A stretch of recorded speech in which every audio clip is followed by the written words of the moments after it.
Fala, meus amigos! Fala, minhas amigas, sejam muito bem-vindos, muito bem-vindas à entrevista do Ibagenscast dessa sexta-feira. Quem fala aqui, como sempre, é o Manu. Antes da gente começar a nossa entrevista, peço para que você se inscreva no canal, ative as notificações, deixe o like, nos siga nas redes sociais, se quiser e puder, contribua com o trabalho do canal via Pix. Considere se tornar membro do Ibagenscast, estamos quase batendo 100 membros. Para virar membro, o link está na descrição. Beleza? Nosso entrevistado está aqui no canal pela segunda vez. Ele veio aqui quando o Dream Theater tocou no Rock in Rio. E agora a banda tá em um momento super especial, com a volta do Mike Portnoy, lançando um novo disco. Tô falando, obviamente, do Jordan Rudess, tecladista do Dream Theater. Jordan, it's nice to have you here again. How are you doing, my friend? I'm doing pretty well. Yeah, how about you? Everything good? I'm doing great. I'm just listening to Parasomnia every day. Wow, every day. Incredible. That's nice. Yeah, it's an incredible album. So, Jordan, Dream Theater just released Parasomnia. Yeah. And this album marks the return of Mike Portnoy to the band. So I'd like to start by asking you, how did Mike's return happen? It was Mike who approached the band approached Mike.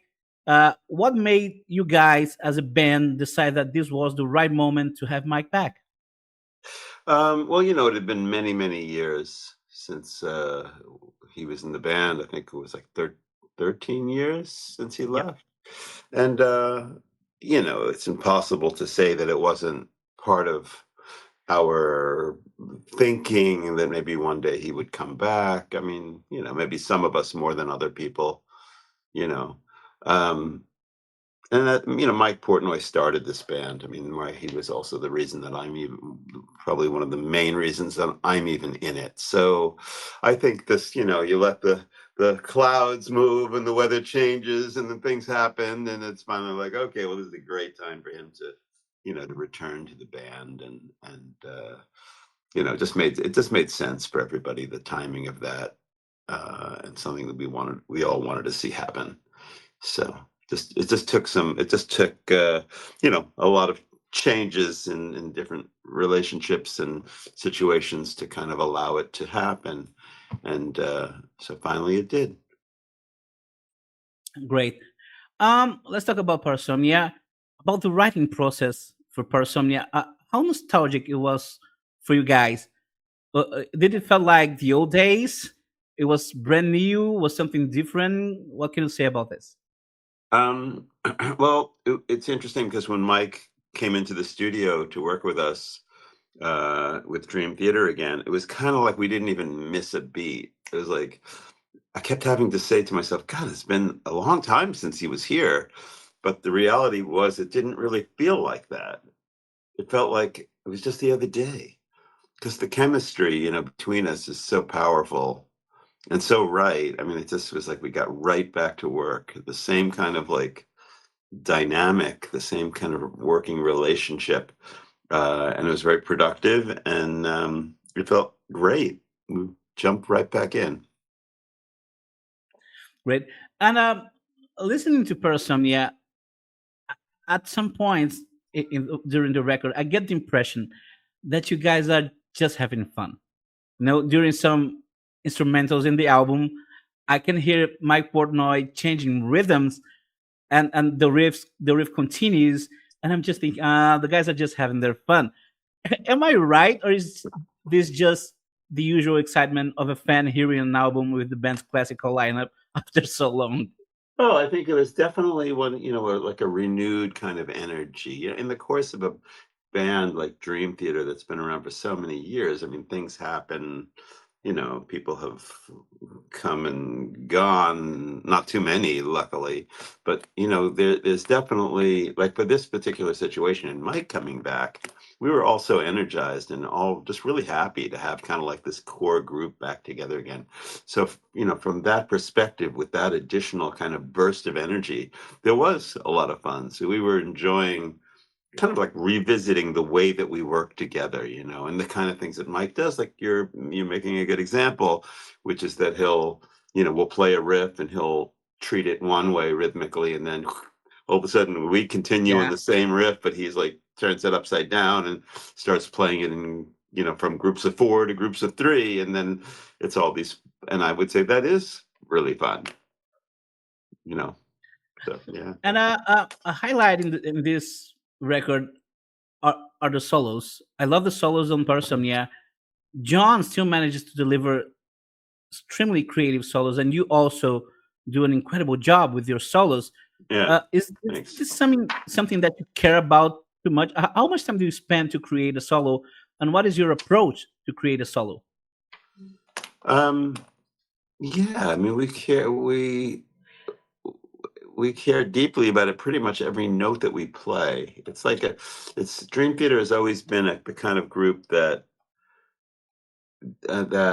is so invested in what we do. We don't let anything like just like kind of like slide out like without any real deep thought and consideration for what it is that we're putting out there. So, I mean, even to the point where we'll, right from the moment of creation, like with a solo, we'll, consider it deeply and think about it, think what we want to do, and then listening back and living with it, going, is this, what we really want? That said, sometimes I don't know about. I'm just trying to think about with this album. In my history with Dream Theater, sometimes I'll play a solo, and on my first try, it's usually the best one because I Wow. don't think about it that much. I just let it come out, and then when I start to process it, it could be that it starts to get weird or whatever. But so it can work either way. But in my history with Dream Theater, I definitely am somebody who like it just let me go to the keyboard and just let the the inspiration strike and just do it. And it can be really good. And then if I start to think about it more, I'm like, I don't know, it's not good. Let's just use the first one.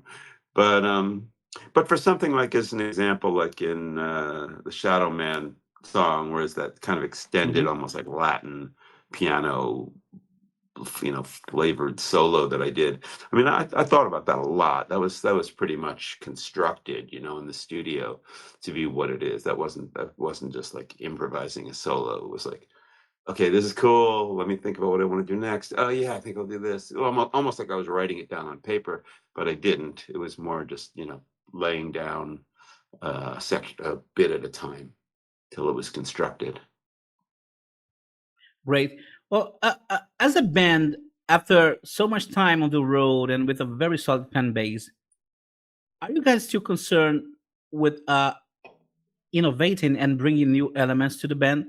You know that some prog metal fans are very demanding about this, but Mhm. are also fans who insist on hearing the classic characteristics that made the band famous. So, to what extent do you guys care about innovation, and to what extent do you care about preserving um, the identity that you already built and that is adored by the fans? Yeah, that's a great question. I mean, because when you have a group like Dream Theater, it's a very established entity, and people know it to be a certain thing. And if you change it up too much, well, then they're going to be like, "What am I listening to? This is not Dream Theater anymore."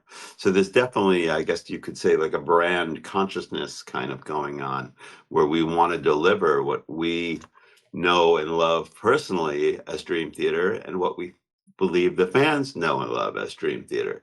Of course, Dream Theater is a very wide concept, if you will, because it includes progressive rock and it includes metal, and sometimes it includes elements of jazziness, or it's a real mix of different styles.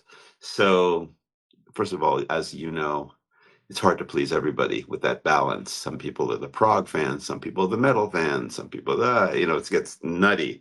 I will say though that maybe from a personal point of view, that um, I'm always listening to music and listening to new things and exploring new sounds and new ways to make sound, and always trying to bring some of those ideas into the group. Like of course, most Dream Theater fans know that through the years I've brought in interesting instruments that create different kinds of sounds and shake it up a little bit. Things like the Continuum, which I actually have revisited on this current tour because we're playing Octavarium again. But like on the last album, I brought in an instrument called the Osmos keyboard, which was a very new kind of way to generate sounds with a keyboard. So shaking things up a little bit is definitely part of my personal experience, in the group. So it's I think it's kind of a mixture. This is awareness of, yeah, we want to add new things, but we also have a real awareness of who we are, what people want to hear. And also there's no doubt that when you put five guys like us together in the room, there's going to be places where we kind of intersect and there's commonalities. And that is what creates the music that we play. So I think maybe that explains a little bit about it. Great. Of course, Dream Theater is on tour right now, and nothing new. You've been doing this for a long time, but can you say that this tour it has a special feeling? Because I've been watching some videos and I can see the guys emotional at the crowd, and the Yeah. band gets emotional at some times. Can you say that this tour has a special feeling? Yeah, there's no doubt. I mean, everybody's talking about, oh, I want to see the band. Mike Portnoy's back, and it's the core group, and Yeah, this definitely. That's, I mean, that's just part of what this tour is all about. This unique tour where our original member, after 13 years, has come back. So it's hard to ignore that. And I think there's so many people are coming out, and they're really happy to see us playing together. I've heard from so many guests and fans how special they feel it is to see like Mike back on stage with us, and us doing what we're doing, plus all the music that plus the cool set list that we're doing with some of these classic Dream Theater songs. All in all, I think it makes for a pretty awesome evening. yeah. Um, well, Dream Theater has always been a very active band. You don't go long without releasing an album or a live show. Yeah. What can you say? Of course, you just released an album, but what can you say about the future? I know that you're very active. Can we expect Dream Theater to continue releasing new albums and live shows frequently? Well, right now everybody is, knock on wood, very healthy and energized to make music and perform and make albums. So, I would say we're going to continue with our mission. Well, it's great to hear that. And this, Jordan, is something that I've been thinking about for the past few months. Mhm. Recently, uh, Nico McBrain played his last live show with Iron Maiden, and soon we'll see the last performance of the classic Black Sabbath. Ooh, wow. So Yeah, I, right. I I've heard been about that. thinking, man, my heroes, my favorite bands are retiring, and when I think about my favorite bands, I Yeah. have to think about Dream Theater. I don't want Okay. to sound rude about it, but it's something that I've been thinking about a lot lately. Do you think about it? Do you guys, as a band, think about it? About like when this band would stop, Yeah, or about time, about the time.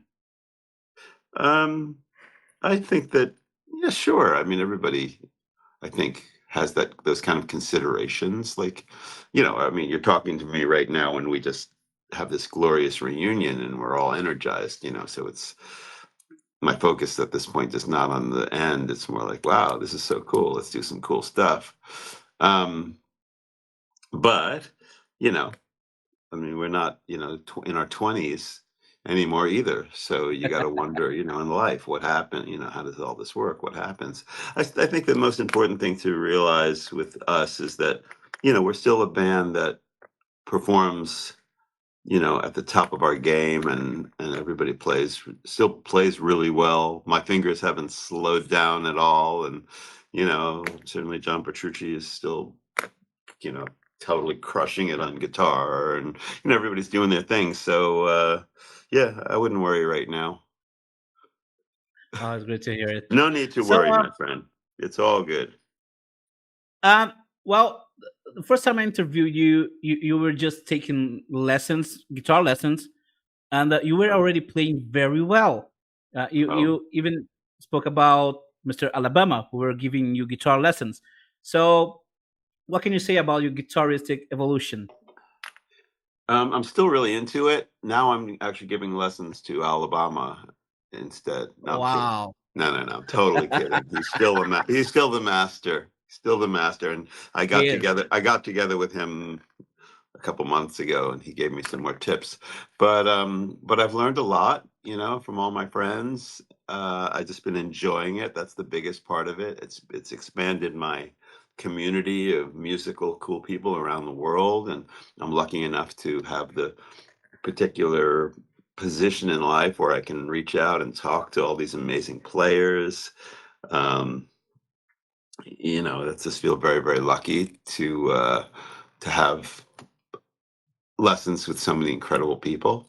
Hanging out with Mateus Asado, getting tips on one thing and one day, and Rick Graham the next day, and doing that, and it's just an amazing thing. So yeah, I've been really enjoying playing. I've been practicing. I've been learning. Now at this point, I'm working on some new crazy tapping that I learned from an Italian friend whose name is Nicola Shintu. So yeah, it's going well, man. Right. About your solo stuff, you just released, if I'm not mistaken, correct me if I'm wrong, you released Orchestra, and then you released the piano and orchestra album, No. My and then you latest released album, my Mission to latest Fly album. album, my latest album happens to be, and I didn't even necessarily mean for this to happen. It's from the last time I used this program, but this album cover in the back is from my Permission to Fly. solo album, Permission to Fly. That's my latest album. That's what I did most recently. Yeah. How much are you writing for your solo stuff? Do you have any intentions on continue releasing any new records in the following next years? As soon as there's time, to think about that, we have a lot of touring to do still with Parasomnia and the rest of the 40th anniversary tour. But when that's done, then, I'll jump into some of my solo stuff and have a chance to, do more of that. I mean, I'm always interested and busy and creative, and Permission to Fly was actually something that was very important for me because it kind of set out this whole new pathway with more of a band kind of vibe, with Joe Payne singing on vocals and Darby Todd playing drums and Steve Didane on guitar.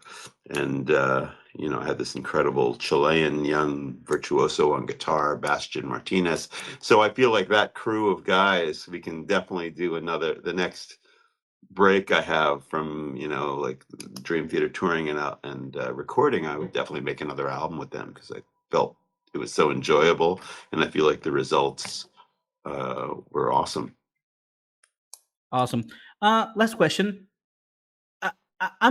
I'm really happy to see that the band is playing songs that were recorded by Mike Mangini. Mike Mangini was in Dream Theater for 13 years, and with Yeah. Mike Mangini, you recorded 5 studio albums, Yeah. 3 or 4 live shows, and with him, the band won the Grammy. So, Yeah. how do you evaluate Mike Mangini's time in Dream Theater, and how important do you think it is to continue to honor the legacy he helped to build in the band by playing songs from the albums you recorded with him? Well, I think there's some great stuff that we did. Mike Mangini, as I always say, is one of the most incredible drummers. He's an alien. Yeah, no, he does things that, nobody else can do. He's just incredible what he does. And I learned so much from him during the years we were together about practicing and preparation, and we had a lot of laughs, and it was great. So, and we wrote a lot of good music all together. And as you say, we won a Grammy. So, I respect, all that we did. I think, again, there's some great music on all those albums. I'm glad we're playing a little bit of it on this tour. So I imagine, that we'll keep on kind of like bringing some songs up. I mean, right now it's more important that we're focused on the catalog that we created with Mike Portnoy Sure. because, hey, there's so much music and he just came back. So it's kind of a celebration, if you will, of, everything that we've done together at this point with respect to, without leaving out a little bit of what we did with Mangini. For sure. So, Jordan, I think this is it. Thank you very much for your time and for this interview. I hope you enjoyed it as much as I did. If you want to leave a message for your fans in Brazil, time is yours.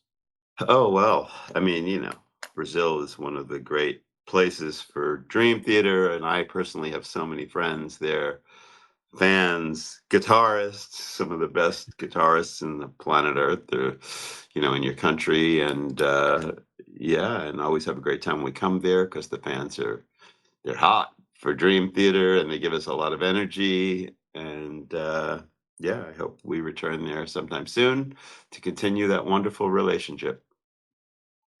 Well, thank you, Jordan. I hope you have a great show in Sacramento. And I'm gonna finish in Portuguese, okay? Okay. Pessoal, essa foi a nossa entrevista com o Jordan Rudess. Espero que vocês tenham curtido. Se vocês gostaram, deixem um like, não deixem de se inscrever no canal, ativar as notificações, nos sigam nas redes sociais. Quem quiser e puder contribuir com o trabalho do canal via Pix, considere se tornar membro do Ibagenscast, o link está aqui na descrição. Aguardem as nossas próximas entrevistas. E é isso aí. Falou, obrigado. All right. Awesome.